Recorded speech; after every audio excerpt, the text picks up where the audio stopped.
এটা কি শিশিরদের বাসা? জি না, এটা শিশিরের বাসা না, এটা শিশিরের বাবার বাসা। আর বাপ যখন মরে যাবো তখন এটা তার বাসা হইব, কিন্তু এর বাপ মরার সম্ভাবনা খুবই কম। বন্ধুকালা মানুষ সহজে মরে না। আপনি কেন? আমি ওর গার্লফ্রেন্ড, মানে প্রেমিকা। এটা কি? আমি কি জানি? কে রেখেছে? আমি কি জানি? ঘুমানোর আগে বলে ঘুমালেই তো হয়। কেউ কারো ফোনের অপেক্ষাও থাকতে পারে, তাই না? এই জন্য টেডি সরি বলেছে, আর কখনো তার বুড়িকে বাইনা বলে ঘুমাবে না। আচ্ছা, এবার টেডিকে মাফ করে দেওয়া হলো। টেডি কি একটু আমাকে ক্যাম্পাসে নামিয়ে দিতে পারবে? টেডি তার বুড়িকে ক্যাম্পাসে নামিয়ে দেওয়ার জন্য অপেক্ষা করছে। ভাইজান, বিপদ তো ঘটে গেছে। কিসের নিয়ে? আপনার প্রেমিকা আসছে, হাতে লম্বা চাকু, আমার গলায় চাকু ধরে কইলো, শিশির কই, তাড়াতাড়ি ক, নাহলে গলা নামায় ফেলাম। কতদিন হলো তোমাদের পরিচয়? 1.5 বছর। 1.5 বছর যাবত তোমার ছেলে এই কাজ করে বেড়াচ্ছে, আপনি কিছুই জানো না। ওমা, কি আশ্চর্য! আমি কি করে জানবো? ছেলেমেয়েরা কি বাবা মাকে বলে প্রেম করে নাকি? একটা বিশেষ বিচার আছে। কি বিচার? তোমার এক্স জামাই বিল্টু, সে তো আজকে একটা মহা অঘটন ঘটায় ফেলতে গেছিল। তার জন্য আরেকটু হইলেই খালু যেন আমার গুলি করতো। তুমি ফাঁসিতে ঝুলতা। ওই তোরে কয়বার করবো? আমার কোনো জামাই টামাই নাই, আই সিঙ্গেল, অলওয়েজ সিঙ্গেল। তোর যে ইংলিশে কই, তুই কি বুঝোস না? তোর বাংলায় বুঝায় কই তুইব? একটা ভালো কথা কই, ভাবছিলাম তুমি ভালো মানুষ, আসলে তুমি ভালো মানুষ না। তুমি ভালো মানুষ হইলে তো বিল্টুর মতো একটা খারাপ মানুষের বিয়ে করতে না। ওর মতো একটা খবিশের বিয়ে করে তুমি নিজেও খবিশ হয়ে গেছো। তুমি কি করে ভাবলা আমি ময়নারে তুই তোমার বিয়ে করতে যাবো? সেই বাহ, তুমি তো খুব ভালো যাবো না। থ্যাংক ইউ বাবা।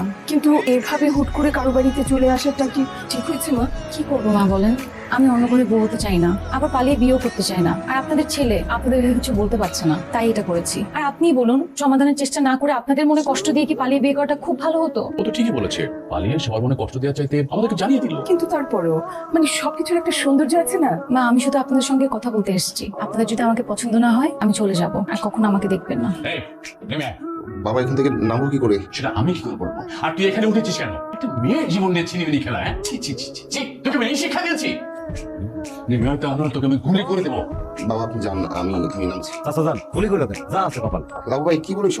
নামো, তুই ওকে 1 মিনিট হতে নামিয়ে নিয়ে আয়। কি হলো? ছি না বাবা, আমি পছন্দ। জি বাবা করি। কতটুকু পছন্দ করিস? হাজার পছন্দ। এই, অত জোগান, অত জোগান। তাহলে কি ওদের বাসায় বিয়ের পাকা কথা বলবো? কি করতেছেন চাচা যান? বিয়ে করে পোলার কপাল পড়াইবেন? চুপ কর, কথা। কি হলো? বিয়ের পাকা কথা বলবো? জি বাবা। এর পরও কি কথা থাকবি? না। ঠিক আছে, যা ওকে বাসায় পৌঁছে দিয়া। হায় রে লাবুর জীবন, সবার বিয়ার কথা হয়, লাবুর বিয়ার কথা হয় না। ময়নারে আমার পছন্দ, হাজার পছন্দ। আমি কি ময়না বাড়ির ঠিকানাটা দিব? মা, তুমি বাসায় যাও, আগামী সপ্তাহে আমরা তোমাদের বাসায় আসবো। আমি তোমাকে যেমন কিউট ভাবতাম তুমি তেমন কিউট। কেমন আমি? তুমি ভয়াবহ, সুপার লেডি। ঠিকই আছে, কথা বলতে হয়, কথা বলা শিখতে হয়। বাবা মারা ম্যাজিশিয়ান না যে সবকিছু জানবে, সবকিছু বুঝবে। আর পালিয়ে বিয়ে করার থেকে না সাহস করে বলাটা খুবই দরকার। আমি বলতে পারি না। পারা লাগবে আমার। আমি তোমাকে আর বাংলা ডাকবো না। কি রাখবে? ডিম, ভিতর ডিম, কদিন পর তো আমাদের বিয়ে, তখন কি দিনটা আমি রাখি? ডিম জামাই।